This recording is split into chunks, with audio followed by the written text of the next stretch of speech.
Hi everyone, welcome to another edition of The Ground Up, where my good friend Andy and I talk to some wonderful international names of rugby. Andy, who have we got today? Yeah, good one, really good one. We've got a player who was the poster child of rugby for a long time. Big, good looking and very good at rugby. Bob Skinstad. So, very, very well known figure in the game. Has continued to be part of the game in commentating and had a very, very successful career, winning another one, winning a World Cup. And he's such an engaging guy. The start may be missing somebody. Unfortunately, proving that I do actually have a day job.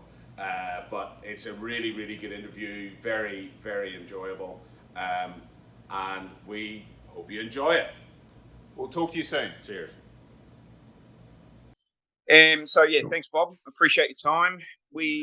I'll kick off. Look, you were born in Zimbabwe, for those of our viewers who don't know. You're also eligible to represent Ireland, which my colleague, who hasn't joined me just yet, but he'd be chomping at the bit to talk to you more about that. So in terms of your allegiance to South African rugby, talk me through that decision process, Bob. Well, it was quite easy for me because, you're 100% correct. I'm a card-carrying Irish passport holder. My mum was born in Carlingford in County Louth. Her dad worked on the tea plantations in both India and Rhodesia, which became Zimbabwe. And when she was out there, I think she made her way through school and got a job for the Coca-Cola company. And my dad was a doctor at the local, was studying in his final couple of years of specialization to be a doctor at the local hospital. So they met socially there and then stayed together. So he was in the military in Rhodesia, and post-war had to scarper to South Africa, where, they just had me at that stage. I've got two younger brothers who were born a little bit later. They were born in South Africa. I did have the odd reach out from London Irish and a few people who thought, hang on, there's a link here. But by then, I think I'd well and truly drunk the Kool-Aid of being a full-on South African and buying into the South African culture and certainly the South African rugby culture. Fantastic. And, obviously South Africa is very, very happy that you did that. A magnificent career. So on a personal level, we had a colleague of yours, Skalk Brits, on not so long ago, and he's part of, I guess, the varsity or whatever you might call of the University of Stellenbosch as well.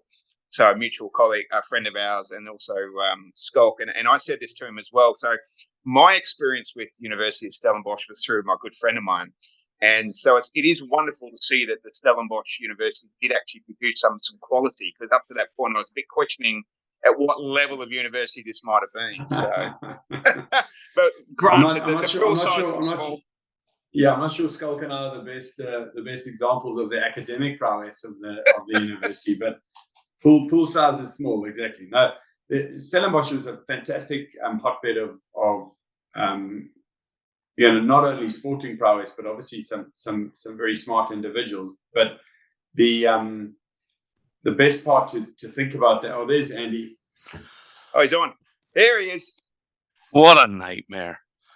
You've done very well. Are you the technical manager of the operator? Yes. I'm highly skilled at these computery things. No, I was tempting. Unfortunately, I'm at work today. Sean has a very relaxed schedule. I unfortunately have to keep the corporate world wheels moving. And I was trying to do it downstairs, and weirdly, we actually own office. I'm in commercial real estate, so I couldn't get it to work. So I'm back at my desk in my work shirt.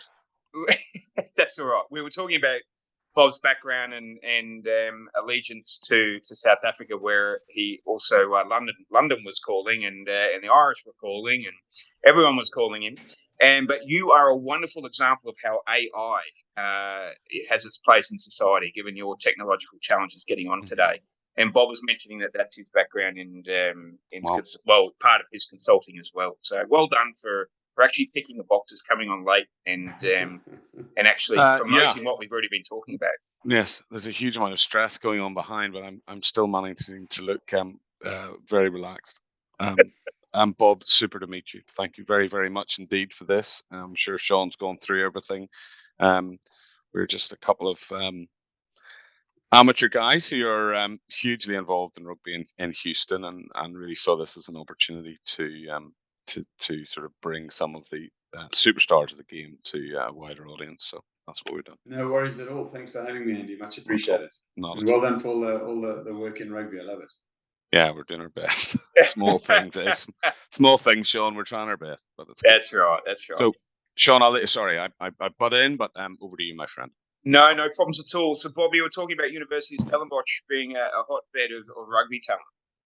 Oh, just saying, the pure volume, and you would have heard from Skulk and a couple of the guys. I mean, I was in a residence where, we play in this national sort of provincial competition at school level. So you play for your school, then you play for your province, and then you can potentially make the South African sort of C, B, or A team. And it's basically a funnel or a catchment funnel for them to know sort of who's in and around. And it works really well. And the provincial tournament was sponsored by Coca-Cola for many years, and it's called Craven Week after Donnie Craven, and he's the famous patriarch of South African rugby who kept us in the mix for years.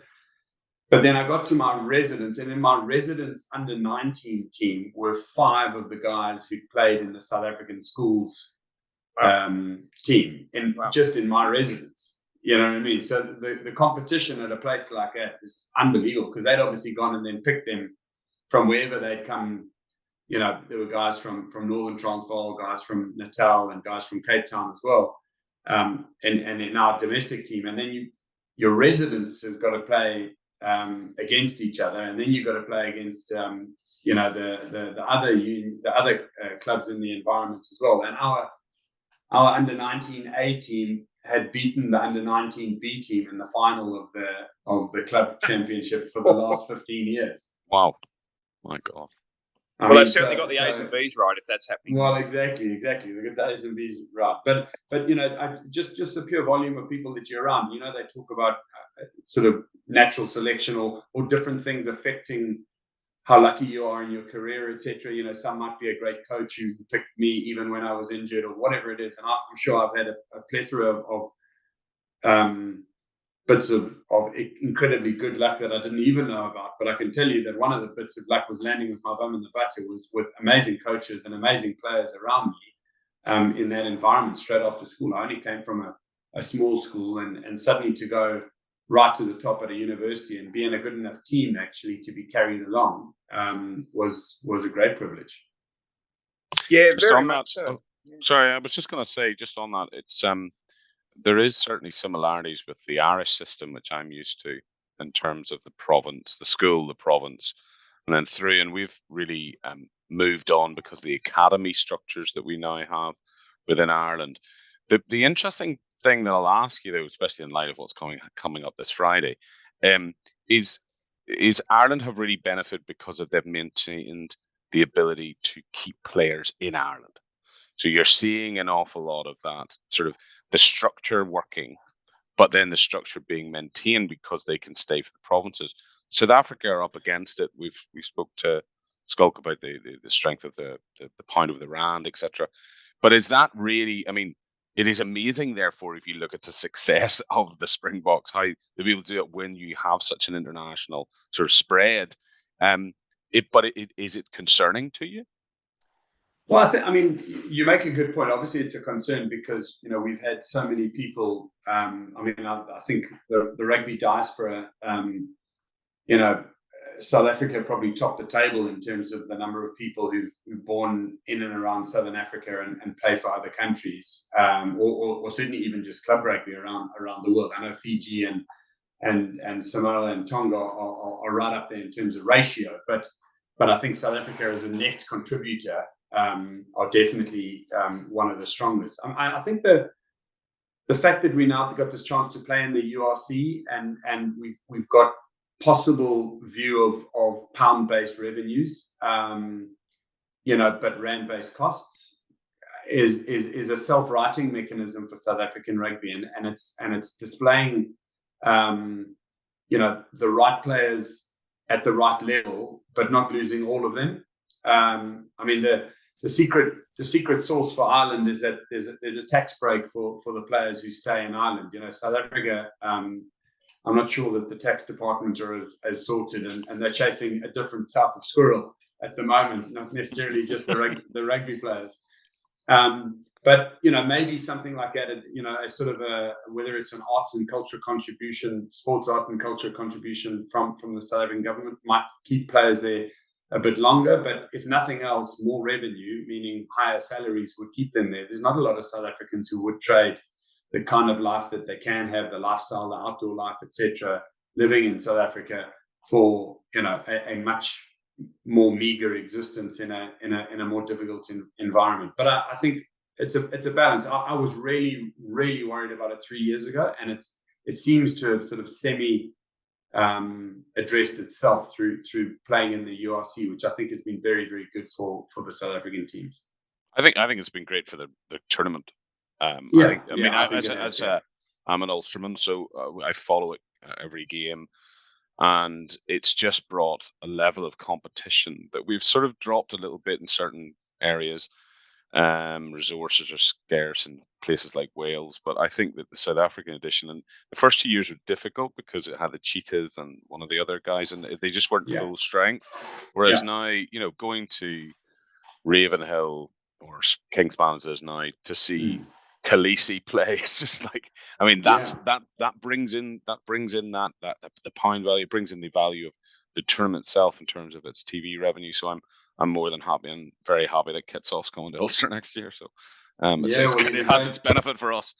Exactly, he's a great anchor of the scrum there, and Ulster have had a tremendous relationship with high performing South Africans who've come over the years. A number of my friends went there, either coaching or players went there and loved it. But I think we're getting that relationship with the Northern Hemisphere teams, because we're also seeing players go back. They're coming over earlier, they're going back earlier, which means that it's a much more credible. It's not just a retirement play from the players, and also for the clubs. They've got the competition. Kids can come over who aren't making the South African structures and potentially qualify after 4 years, or benefit from having a dual passport and play, and quite credibly so. Why should an accountant be able to ply his trade overseas and a rugby player can't? So I think we're getting somewhere in terms of the tournament affecting all of our countries positively. Yeah, it's been which is great to see for South Africa rugby, isn't it? I mean, you've got a wonderful history. You're up there with New Zealand with the amount of World Cups that you've won, 2 or 3. There's been a roller coaster in between that in terms of. No, it's not 2 or 3. It's sorry, 3. 3. Sorry, 3. Two for us, unfortunately. It is 3. And sorry, Sean. I just needed to pull you up on that. 95, 97, and 2019. So they're reigning champions, actually. So for those of you who didn't know who are watching, and well done for pulling me up on that. You've had 3. You've had some highs and lows in terms of that. There's other pressures, of course, that are somewhat unique to South Africa versus other countries. So it's great to see that you're navigating through that. You clearly have your tails in the air right now in terms of the squad that you've taken over to France. This UWC seems to be having a positive impact there. So and your comment to me earlier about Stellenbosch and having just incredible talent from the pool. What are you seeing at the grassroots level now in South Africa around rugby? Yeah, look, I mean, you make some good points there. I think I would largely agree with you. I think sport and South Africa and politics are so intertwined that they are bigger problems than the rest of the world realizes. Rugby's got this unique position where we're at a very advanced stage of sort of social and conceptual integration. If you look at South African politics, we talk about integration, but we're not that integrated as society. There's a forced integration. Whereas rugby, the talent is universal, opportunity isn't always. And if South Africa are able to show the talent that there is a pathway to the national team, which we've shown with this fantastically racially diverse team, then the young kids want to play rugby. So it's a self-fulfilling prophecy. We've got a lot of talent in the team that without rugby wouldn't have had a path into professional sport, because rugby is prevalent at junior school level and is well represented at high school level, and is well represented at university level across all of the racial divides in the country. So you can come through and play the game well and make it to the national team. So that's positive.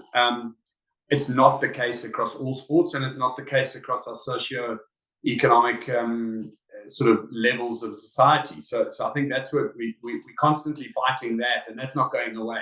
South Africa is not a better place in terms of economics or social integration than it was 20 years ago, because it's forced and it's difficult. However, sport is a sort of beacon of hope. It's like, you see a Khaleesi play rugby, and I don't think the kids see that he's a white man or a black man or anything like that. They just see him as the captain of the Springboks because he's a good rugby player. And that's a huge step, I think, in the right direction.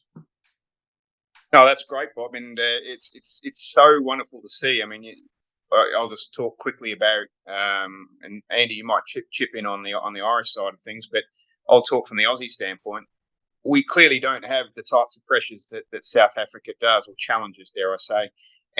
But we have others in terms of purely sports, and this is about competition. So competition for players. So between our Australian rules, and this is contact winter sports, Australian rules and rugby league, and then rugby union comes through later.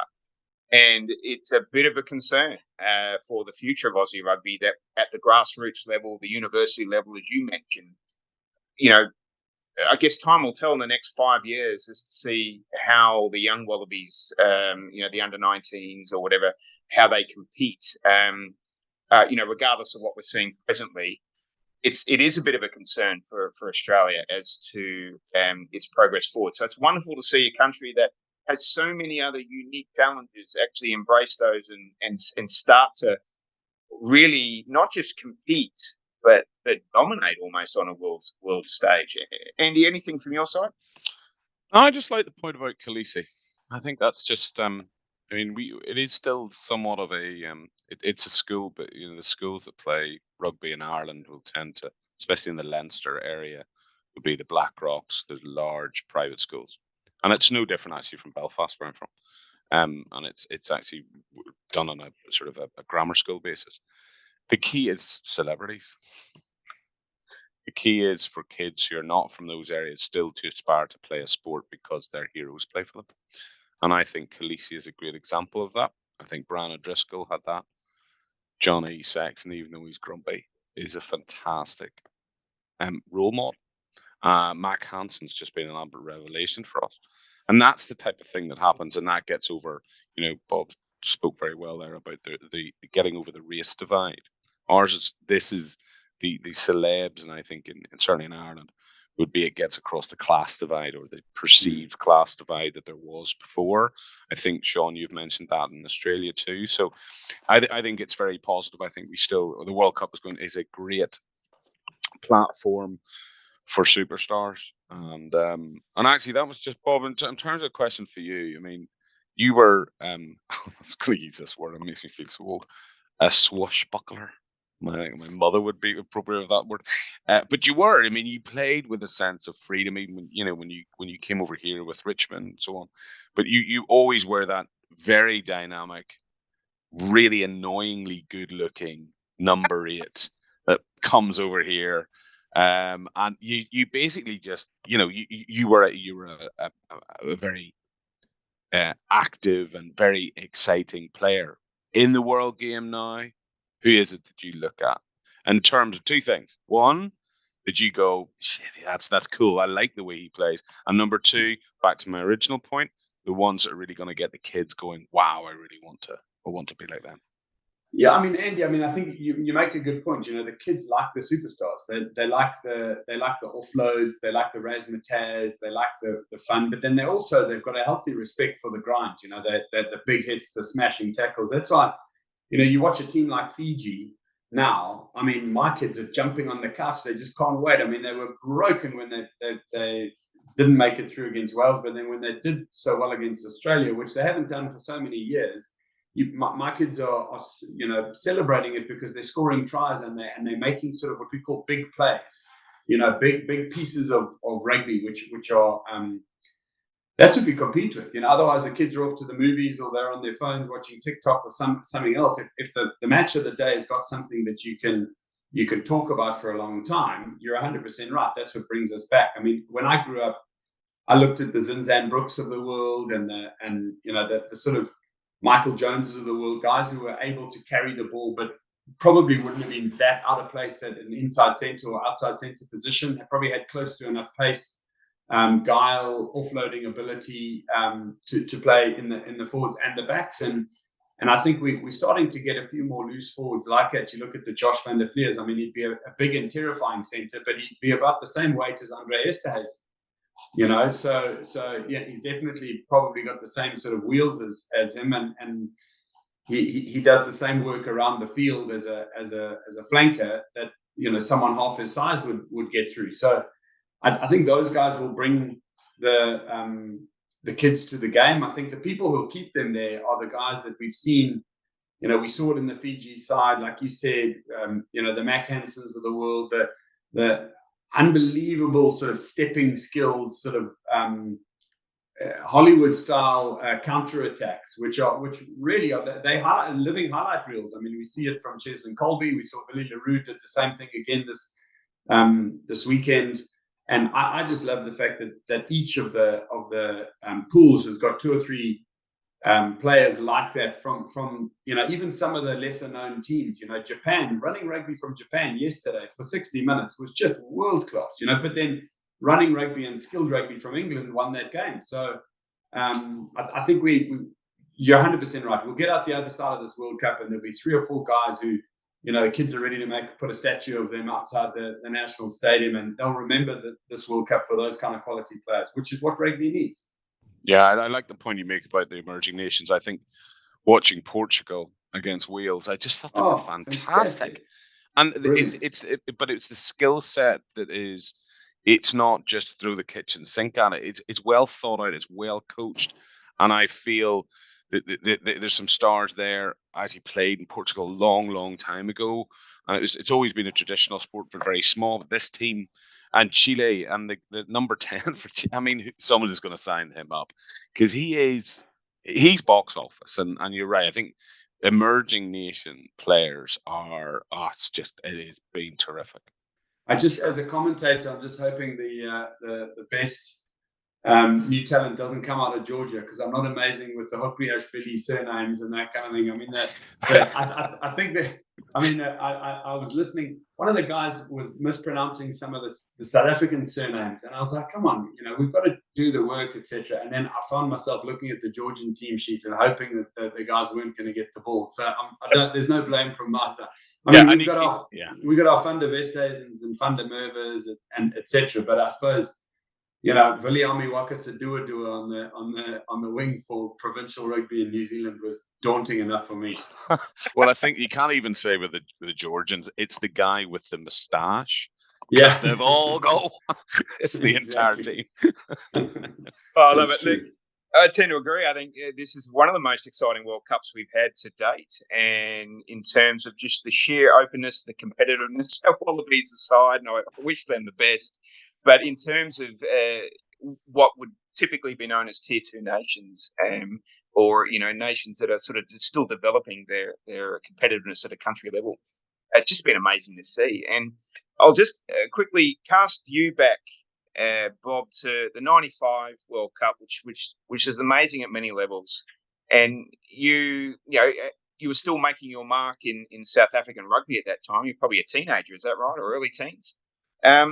Late teenager. So opening game of the World Cup was in Cape Town. It was my first year of university at Stellenbosch. There you go. So, right as you're sort of coming of age in terms of your rugby, of your true rugby, what sort of, it was a wonderful win by South Africa, of course, amidst an incredible sort of change for the country. What sort of impacts did that have on you, your colleagues, friends? I mean, can you sort of give us a bit of an insight into that? I mean, Hollywood's done it, but, you were there. Yeah, look, I think people don't realize the effect that World Cup had on our country. It's probably the reason why we take World Cup so seriously, and why we're so proud to be able to compete in World Cups. I think the buy-in that the general public got, because Nelson Mandela turned around in public office and he said, right, we're getting behind this World Cup, we're gonna give it a go. And the words of Francois Pienaar are 100% true. He called him into the office and said, look, I'm going to back this thing, but I hope you win it. I mean, no pressure. But quite genuinely, it was, I was first year at Stellenbosch University. We watched every single game. I mean, Australia trained in Stellenbosch, so they were staying at a hotel, sort of a sporting facility hotel, which we had because international athletes used to come and use it for the IAAF events. So there was enough space for the Wallaby team and management, etc. Bob Dwyer was the coach of that team, and he'd been the 91 sort of successful coach, part of that team. And we went out as kids just absolutely in love with the game. Timmy Horan and Jason Little in the centres. I mean, outstanding sort of ambassadors for the game, signing autographs, meeting all the kids. I mean, we had about 20,000 people watching the trainings. It was just ridiculously well supported and open. And I think they got on with a good job. We had the infrastructure wasn't under the pressure it is under now. We'd had 25 years of isolation, so our provincial tournament stadiums were 3, 4, 5 times as big as anyone else's in the rest of the world. We had sort of 50,000 seaters because we had 50,000 fans going to a home provincial game. So we had that in Durban, we had that in Johannesburg, Pretoria, Cape Town, even East London and Port Elizabeth. So the infrastructure was there to settle it, and the effect it had on all of us was massive. I mean, I was playing at Stellenbosch University by then. I'd made it into the first side, and we were being paid what they call a kufatjie. That's Afrikaans for an envelope, and you would get an envelope of cash if we won the games, because the game was, I mean, they were packed. 30,000 people watched our club games, so they were packed. They were making money hand over fist, and no one was professional. So we were getting a little thank you, which was great for beer money for the students. It wasn't much more than that, but it was way before anything of any professional stature in the game.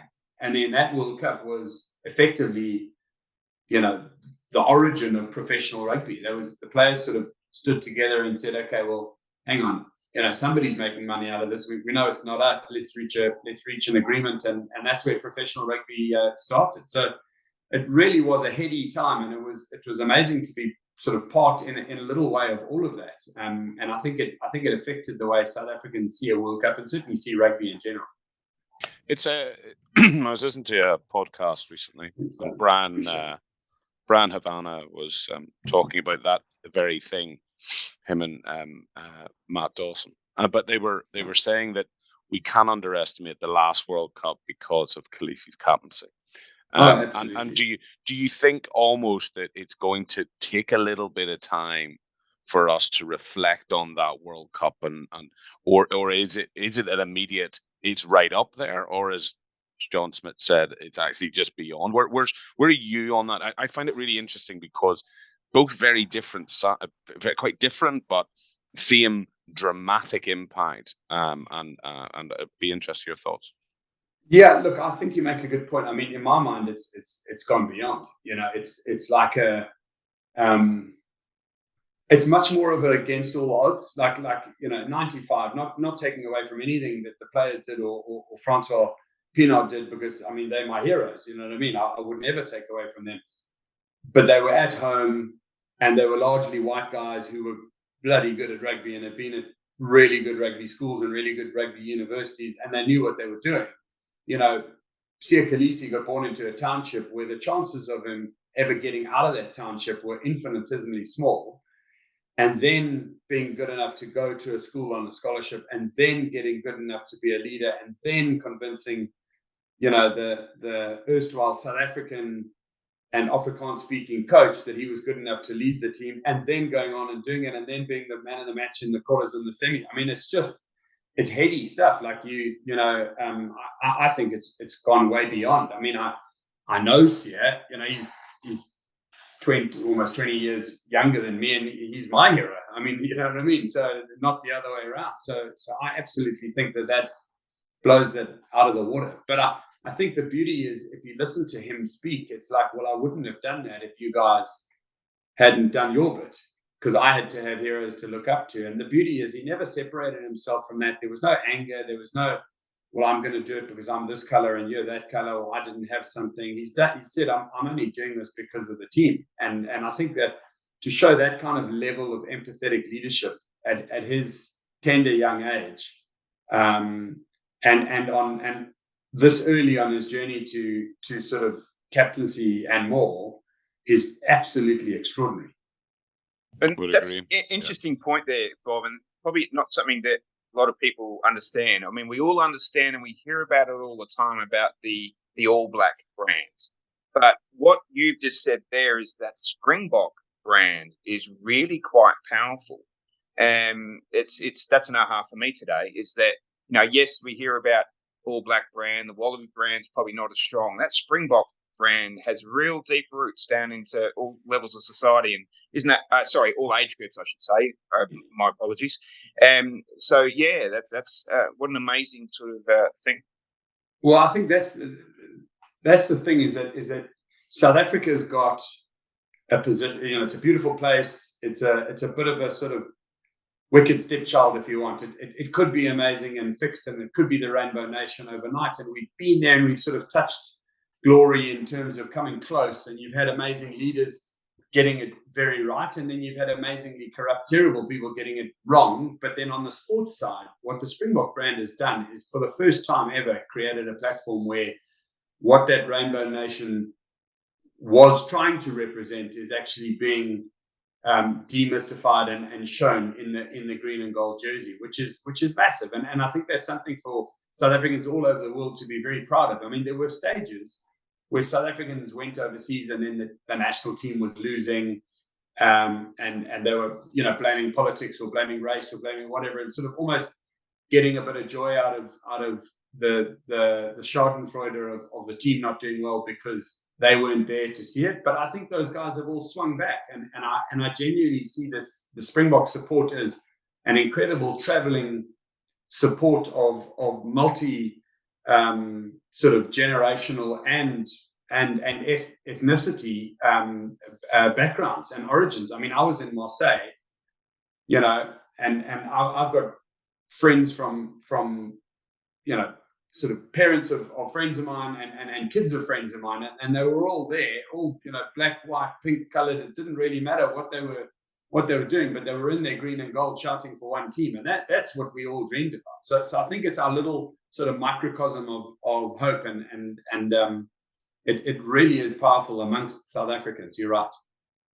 It's if you don't mind, I'm going to slightly use that, because one of the things that is a sort of a common theme when we've been chatting to people is, what are we going to do here? It sounds weird here. I've been in the US for 20 years now. But it's interesting because there's the culture's probably there, but it's very localized. There's not a national culture behind the Eagles just yet. The success isn't there. There's a competition from sports, but you know, we've had some interesting thoughts about, from whether it's Gordy Bullock or a few others, about what is the outside world's perception of the US and how it possibly could succeed. And I know. you're touching a bit that's close to my heart, but I love the question. So it is really important for us, because Sean and I are both rugby supporters. We brought rugby here. I coach a team here. I want to get involved because my first job in marketing, which I'm still in, was helping the Glasgow Warriors when they first started. It was actually the Glasgow Caledonians when it first became professional. So I want to bring a little bit more of that now. I'm an older dude now, but it's the experience, the passion. But you've got a lot more of it, Bob. So what would you be the things that you would tell the US Eagles to start thinking about, the US public to start thinking about? I got to be careful here, but go. Do it. So I'll give you my personal opinion. Is that the people in the way of US rugby were the early conformers. So the early heroes of the early teams who can't let go. So the cowboy boot wearing, cowboy hat wearing, loud arseholes at functions are the reason that the rest of the world doesn't want US rugby to succeed. And I don't mind that bit of America because it is a part of America, but those guys are in boardrooms with the reason that they're an okay hero in their little town was the fact that they were the big man in the small rugby team. They couldn't make it anywhere else, but they became loud, and those people are actually hindering US rugby more than US rugby knows. And US rugby actually just needs people who love the game. And it doesn't matter if their accent's a bit different, and it doesn't matter if they're from somewhere else, and it doesn't matter if they're American born or not American born, but they need to celebrate that. And there's this, I see it because I've came over. We did an assessment on 3 different MLR teams. My family office owner was really keen on buying a team. We were in San Diego. I was very close to the Legion. I was the reason that a couple of South African guys and Kiwi guys came and played for the Legion. I was in Seattle, and we went and assessed the environment, and they're very lucky because they're backed by a family that have done well there. I think they've got a good program. I've had a look at some of the other teams recently. I was in Utah, and I think they're doing a fantastic sort of Utah born and bred thing, and I think they will get more successful. They just need a bit more traction and maybe pure numbers thing. But I genuinely believe, going to those meetings and then watching US sevens, and I can see the person coming. I can see them coming from 100 yards away. They emerge and they're talking loud, need to be heard, need to be, here was my 1961 where we had the battle, where we had a bar fight. It's like, leave that behind. Leave it behind. World rugby will set the right stage, but you've got to be all embracing. You've got to be like, hey, we're in Houston, but you know what, if you Irish, English, French, it doesn't matter. Just come and play. Just come and play, and we'll sort of evolve out of it. And I thought that was happening, but I think that unfortunately in the corridors of power, you've got the loud guys continually suppressing any other type of forward movement. And it's only my opinion, and I don't have any names or any individuals, but I genuinely believe that the hard work you guys are doing is and will be rewarded in like the proliferation of the game around the country. But you've got to just get the log out of the other guy's eye, to remove the splinter. And I think it'll come right.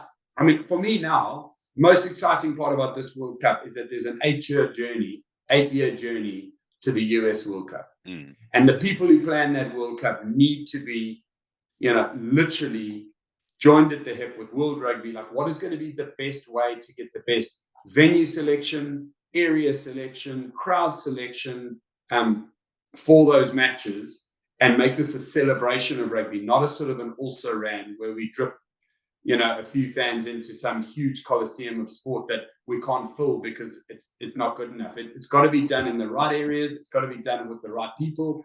And I think it really could be the Kickstarter of this being a game that could take on any game.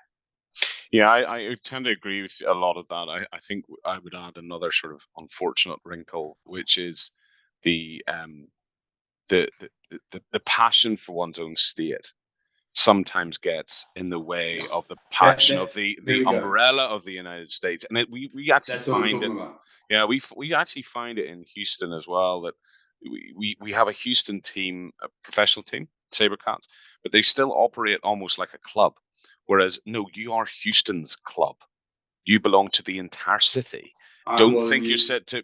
You're not one old club.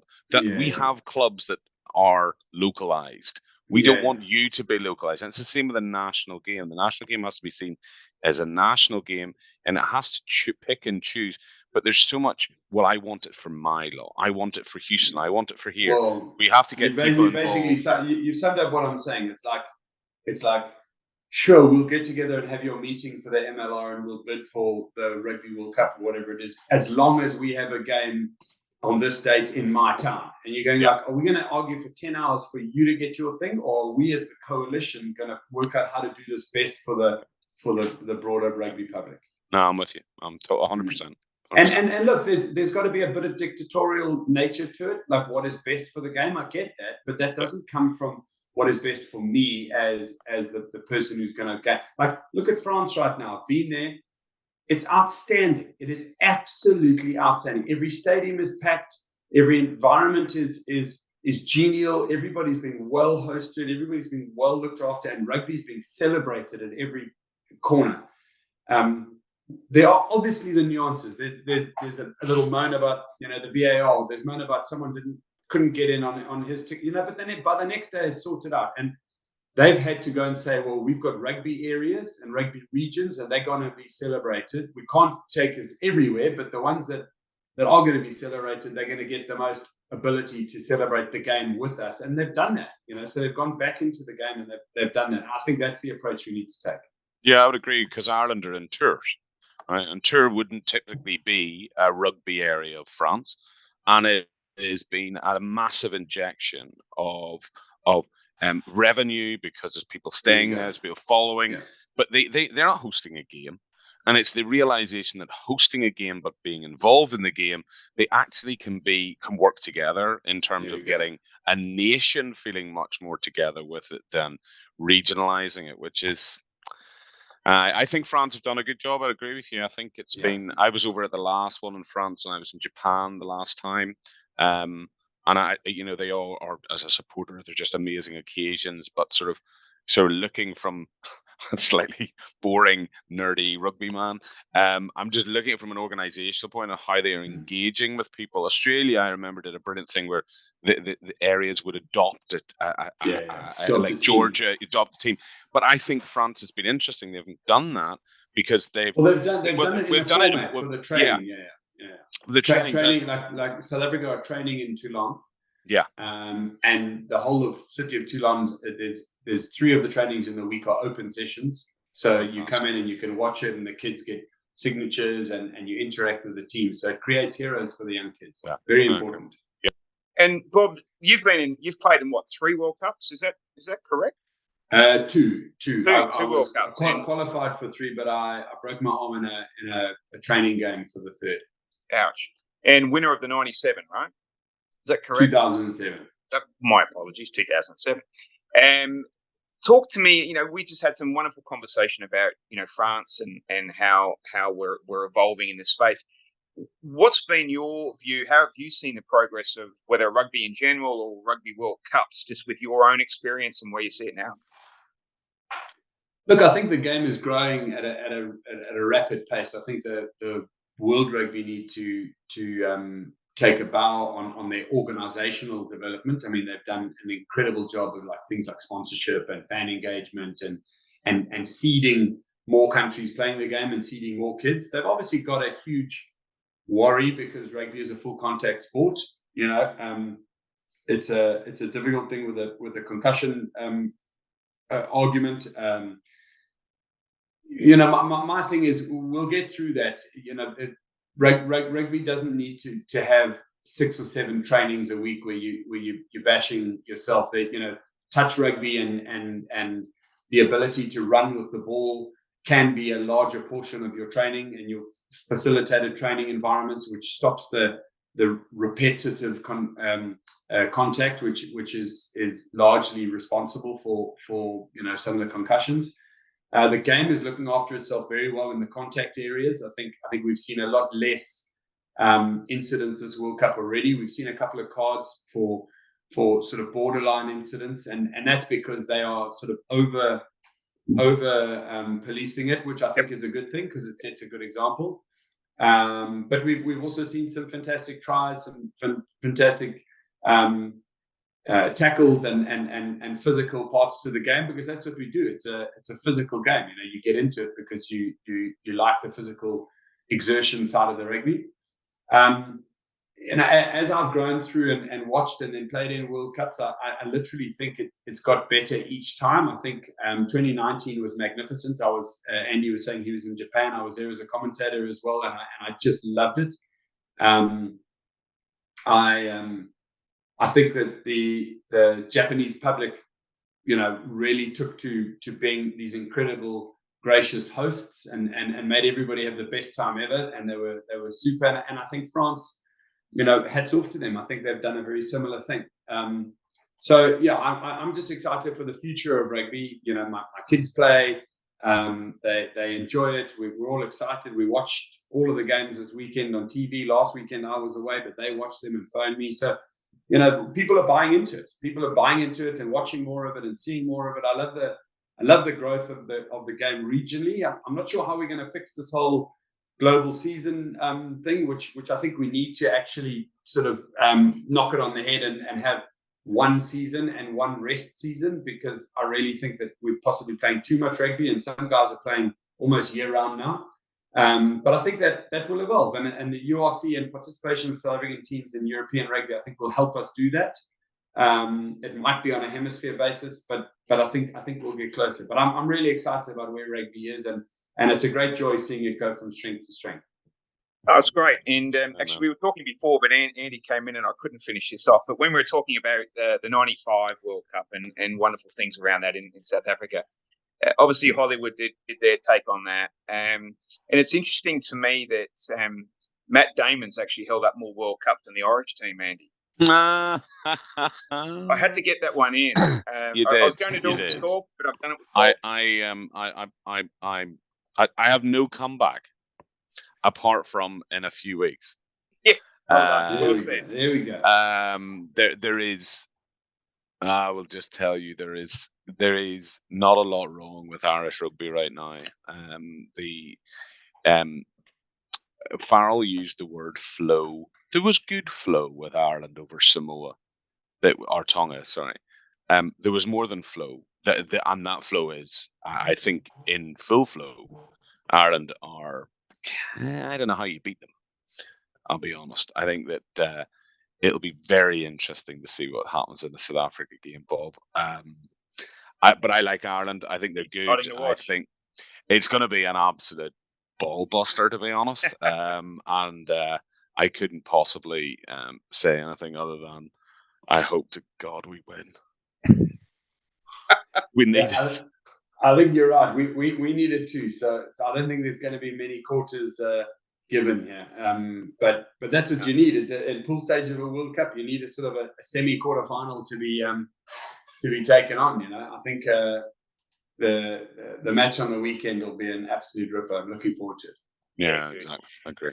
And quickly switch gears on you, Bob.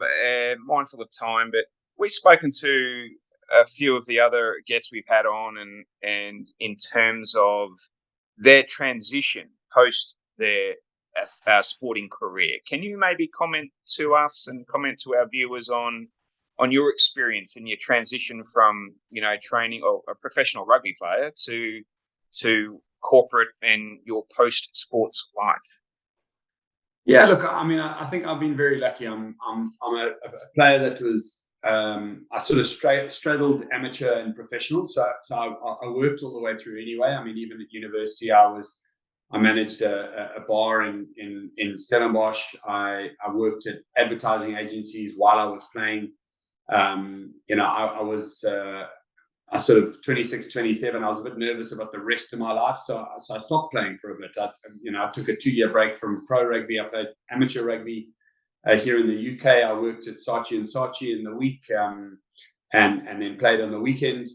I played a lot of games for the Barbarians because I was available. I had the credentials, but no national team sort of pulling me back and stopping me from playing. So I really went through a period where I loved it, and was able to play a sort of a social type of rugby, which I think allowed me to fall back in love with rugby. And then when I went back and played, I played with some really good teams. So I was lucky enough to do that.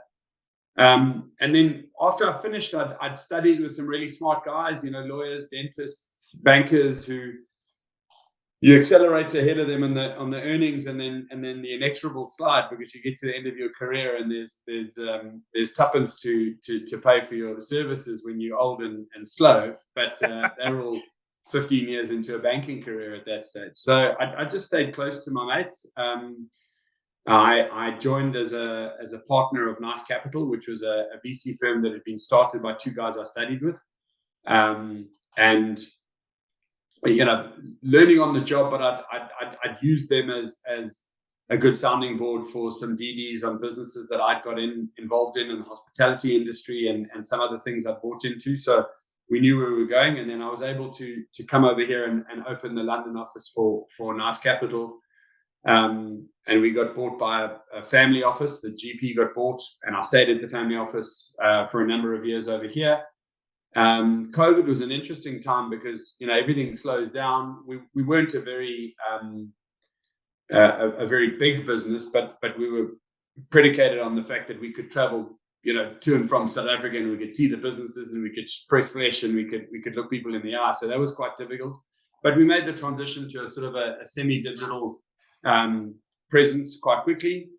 And then there was an opportunity for me to take a break from the family office because we reached end of life on one of the funds. And I could then move the rest of my family and assets and stuff to the UK. My kids are at school here and had been at school here all the way through. And I joined a consultancy. So we do, there goes my earphone. We do exactly the same thing as the Big Four.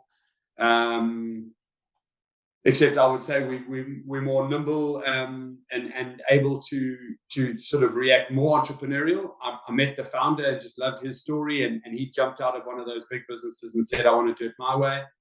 I'd been doing effectively advisory and consultancy work in that space, and I've joined them, teamed up with a great bunch of partners, and the business is called Elixir. We love it to bits.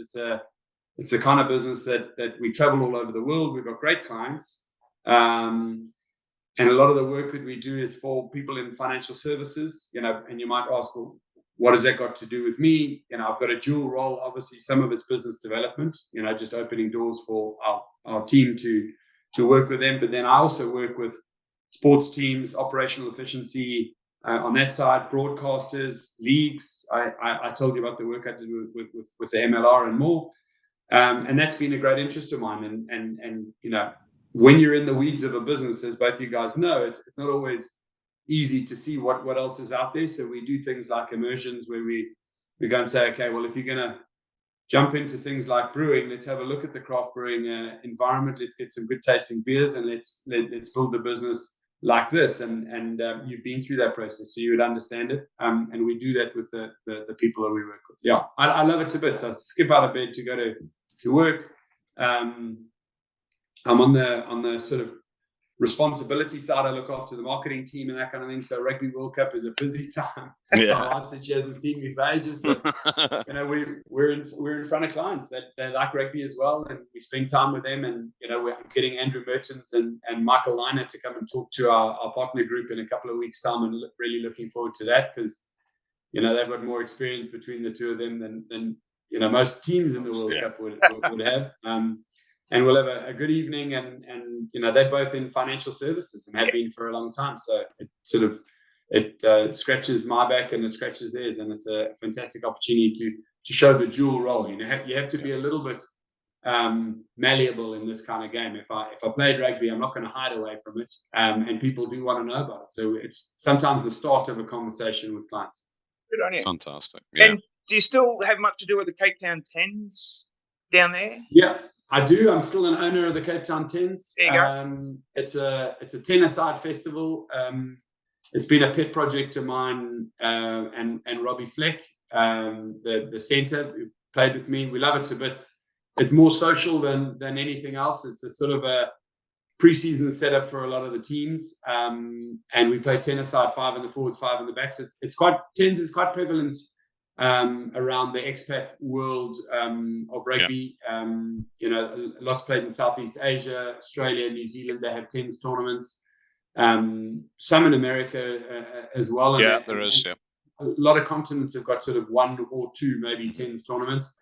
I like tens actually because you can still simulate a full-on scrum and a full-on line-out.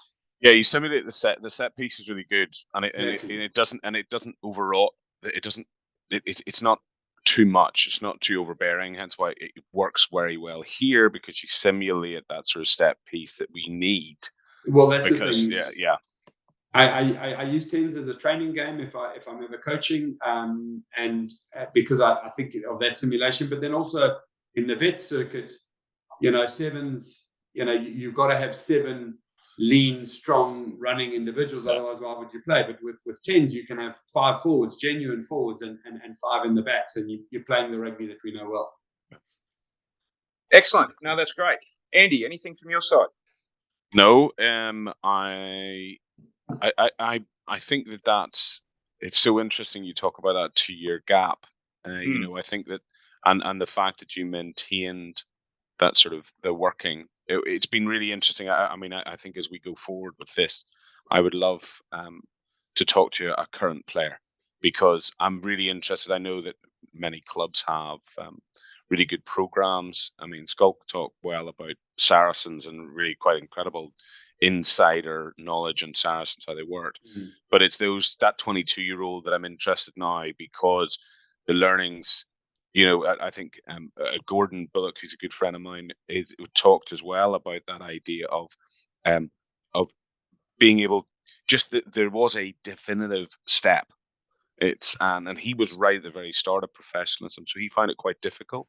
But it's just seeing how people mentally do it, and I think your experience of that, of almost inserting a balance all straight away. You sort of, I think you could have probably stepped back and gone, I just do the rugby now. But it seems, and that comes in. And also I rejoice in the fact that nerdy rugby fans like me who never played at that high level are always very jealous and don't understand how some people can step away from the sport and perhaps just not bring the joy that I get from listening to stories like yours. So it was always nice that in your industry you still use it to open doors, because you're right, there are people like me that will open the door because you're a fantastic presence in the game. So I applaud you for that. I think it's really cool. It's very kind of you. Thanks, Andy. Yeah. Well, I think that's it, Bob. Anything from your side? I mean, that was a wonderful discussion. No, Sean, I've really enjoyed it. Thank you very much for making the effort. Apologies, any of the viewers who are still watching. These wonderful gents were waiting on a Zoom call that I didn't make because I was underground in the tube about 2 weeks ago. So we've rescheduled, and I appreciate you guys staying true to that and not kicking me off the show. But I wasn't going to own up to this, but my delay was really just to get back at you, to think you're not all that. We've all got precious time. Suitably chastised. No, I must apologise because I was late and I'm at work and I'm not in my usual red shirt. But Bob, thank you so much. A real pleasure. And Sean, I appreciate you having me. Yeah, Sean, thanks, mate. As always, you're most welcome. Thank you, Bob, and thank you, Bob, to your family for allowing you to do this as well, because I know you've got a lot of commitments right now. So that, everyone, was Bob Skinstad, and an amazing conversation and incredible gentleman. So thank you very much. Thanks, guys. Enjoy the rest of the World Cup. Have fun. Thanks, buddy. Take it easy. Cheers now. Bye. All right. I can end that. Thanks, Bob. Pleasure, mate. I'll send you an email and I'll tell you when we're in town. I know Dallas is not Houston, so I'm not pretending. Sure. But if there's anyone that you think might benefit from we're doing a sporting function as well. We've got an ex-baseball guy coming along, and I'm seeing a couple of the South Africans and Australian guys that I know. Okay. In that space, yeah. So have a think. I will, and I'll reach out to. I'm part of the Australian American Chamber of Commerce, so they're getting some things going up in Dallas as well. So I'll reach out here and to see if anyone else might be interested up there as well. So yeah, very much so. All right, I'll get you a rugby jersey too. You didn't see one today, Bob, because normally the little leprechaun's wearing it, but he didn't today. So, but I'll get your details later and be able to. I'll just shoot one over to you in the post. That's amazing. I appreciate it. Thanks, mate. All right, thanks, Bob. All the best. Okay, Bye. cheers, Sean. Thanks, Bye-bye. Wow, what a great episode. What a wonderful guy. I thought he was great. I was very complimentary, but he is that type of guy that just is so comfortable. Now, he's obviously very comfortable in front of the camera. He is involved in a lot of World Rugby coverage, commentates, but I thought he was so engaging. So. Yeah, it was an incredible experience and career. He's currently in London working with the consulting of Elixir, it is right now, and does some sports broadcasting, as you mentioned. He's been covering some of the World Cup, so a busy boy actually. Yeah. But, what was? I mean, one of the big takeaways for me, that 2-year sabbatical. I mean, he disappeared from the international game, but amazing to go, not to disappear completely, get back to grassroots, almost club rugby. You know, he's playing at Richmond, I believe, in London, and just his, and what I think has just lent itself is he elongated his career, but then also kept his love of the game. What do you think?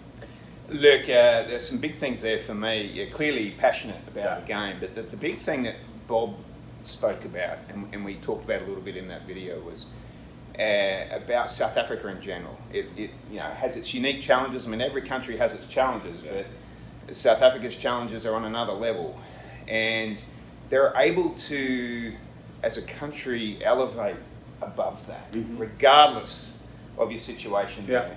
And there's one Springbok. Yes, collective. Right? Collective Springboks, and they have their heroes. And that Springbok brand, it's as powerful as the All Black brand, in my opinion. And that was the big takeaway for me. I've got good friends who are South Africans, but to have that level of insight into the impact that a national team can have on a country for a particular sport. I mean, I've got goosebumps talking to you about it right now. That's pretty awesome. Yeah, I thought he was also very good about the US game. You know, we're seeing this all the time. Yeah. I mean, amazing. We'll take these wee cuts and we'll take it to US rugby. Because, it's not often, They might deport us. Yeah, I know. He and we talk about it, and we talk about it with our team, but it's amazing to hear the same things come up about that breaking away from the past a little bit, understanding the uniqueness of America, the geography, and making a plan based on the US. So each of the videos we've had, I definitely sense there's a commonality, a common theme. A, that they wanted to happen, and two, or B, that they have. There are thoughts there, like real clear thoughts based on other countries' experiences. So I thought he thought he was going to get himself into trouble, but but he's got experience. He's been over here. He knew that. He's been over here looking at some of the franchises, and it really, really good to get his viewpoint. And I didn't muck it up too much by being late. So it was fun. It was really fun. Good. And a big takeaway for me, as I said, I've got a bunch of South African mates too. There must be something in the water down there, because we've had 2 on now, and they're both rather articulate, which... they are. Maybe we've got the cream of the crop there. Well, exactly. But we've got lots more coming up. As I say, maybe a Northern Hemisphere. We've had a Northern Hemisphere influence. Maybe a little Northern Hemisphere with a slightly, maybe not a player, who knows. But we got met plenty more. Guys, we were enjoying this so much. We're having a blast doing it, meeting some really cool people, and every single time it's different, but the same thing all the way through. People love rugby, people want rugby to succeed, and we're like a couple of kids. We're like a couple of kids in a candy shop or a sweetie shop. This is our little bit to help World Rugby. So look, again, thanks very much for joining us. Please subscribe, as we have plenty more to come. Brought to you by Platypus Brewing. We'll see you next time. Thank you. Great. Thanks.